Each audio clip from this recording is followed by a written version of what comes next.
Sweet dreams, my children!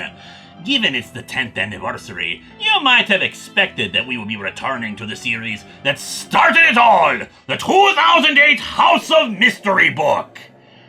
We are not. The problem, my children, is that the longer the series went on, the farther away from horror that it truly got, becoming more of a slightly darker fantasy series. What's more, the longer it went, the more characters with intricate backstories and metatextual concepts started getting into it, and well, there just comes a point where we need to step away and focus on what we're really here for, horror! And who better to celebrate this than another horror host who once acted as caretaker to the House of Mystery, Elvira!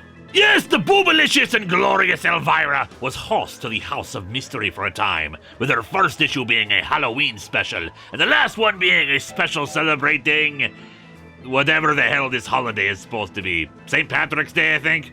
Whatever. Let's talk about the first issue. Elvira flees from an angry mob, probably jealous of how good she looks in that dress. And where should she end up but the House of Mystery? The mob refuses to come any closer to the place, and the house speaks to Elvira, telling her that she needs to experience the stories within its walls, that they will help her to reach her destiny. So naturally, the first story is about a bunch of real sorcerers who go LARPing. Truly, this is Elvira's destiny.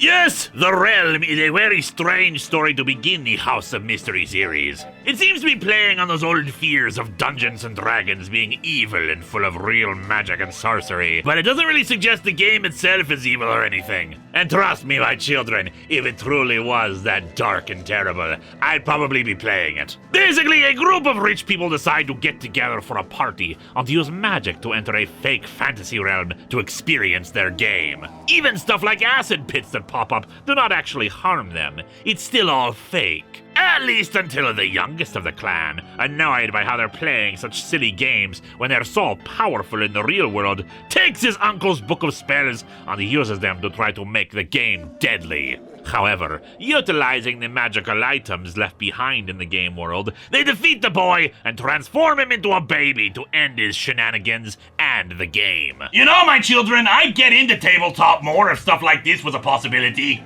With the mob still gathered outside, Elvira continues to explore the house, discovering a massive portrait of Cain, bigger than even her bust. She wonders if poor Cain met a grisly fate outside the walls of the house, leading into our next story, Death Likes a Lullaby. This Charles Bronson-looking guy kidnaps a wealthy man's daughter for ransom. During the ransom call, he demands to know if it's really her he's talking to, having her sing "Rockabye Baby" like her mother used to keep her from getting scared of the dark. She does so, and he agrees to drop off the money. The kidnapper, a caretaker at the local cemetery, is only too happy to take the ransom money and then go back on his promise to release her, instead burying her in a grave and making her sing the lullaby to keep herself from getting scared. He heads to Las Vegas to spend his ill-gotten cash, but he keeps seeing the girl everywhere he goes, hearing the lullaby be sung to him.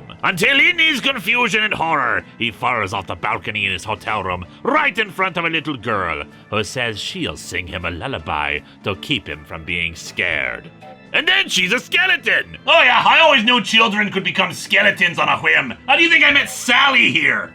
Elvira reveals that the little girl was rescued by the cops, shockingly enough, though says it wasn't very helpful in her current predicament. Next we move into the tale, Once Upon a Time, the longest story in the issue, and also not really a horror one, but a fantasy one. It is about a Chinese wizard from hundreds of years ago who used his great power to surround himself with beautiful objects, but soon found himself coveting a young woman. He kidnapped the woman, whose lover went back home in search of an old sorcerer to come to his aid. The sorcerer agreed, though his age had dulled his power and concentration quite a bit. Still, they make their attack on the wizard, leading to a cunning fight where the two, plus the kidnapped woman, fight the wizard bravely in an attempt to stop him and free her. However, the sorcerer must halt his attack when the wizard threatens the young lovers, allowing the wizard to open a portal to a realm of demons. The couple, unwilling to let the sorcerer die, tackle the wizard into the portal instead. There, the wizard must fight off the demons while the lovers endure a demonic storm. The sorcerer succeeds in bringing them back,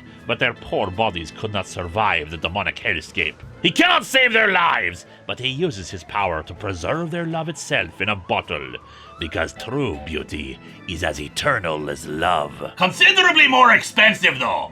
Elvira ponders if something in that story was supposed to be a clue about what she should do as she stands next to the bottled love and worries about the mob, which has now gotten a battering ram. When she mentions movies, this leads us into our final tale, Vengeance in the Creature feature. Kane is actually on hand as the host of this one. 4 children, all horror movie fans, learn of a contest in Creature Features magazine for amateur 8mm horror films. Win $1,000 and a potential job with a Hollywood producer. Duncan, the member of the group whom the others barely pay attention to, admits that he has a film camera they can use, and they quickly put their monster movie together. They go out to the woods to film it, forcing Duncan to play their monster and treating him monstrously.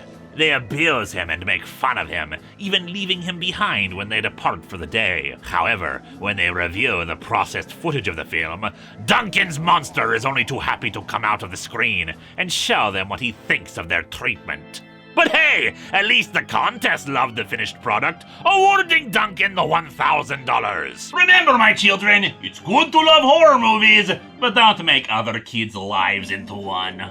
After discovering Kane's name, Elvira spots the love bottle and tosses it at the mob, who quickly change their tune when exposed to its contents. And after she starts signing autographs for the now very happy crowd, she decides that maybe her and the House of Mystery are destined to be together for a long, long time. Well, only a year, but still, that's a hell of a destiny. And we'll probably see some more of her occupation of the house during the next decade.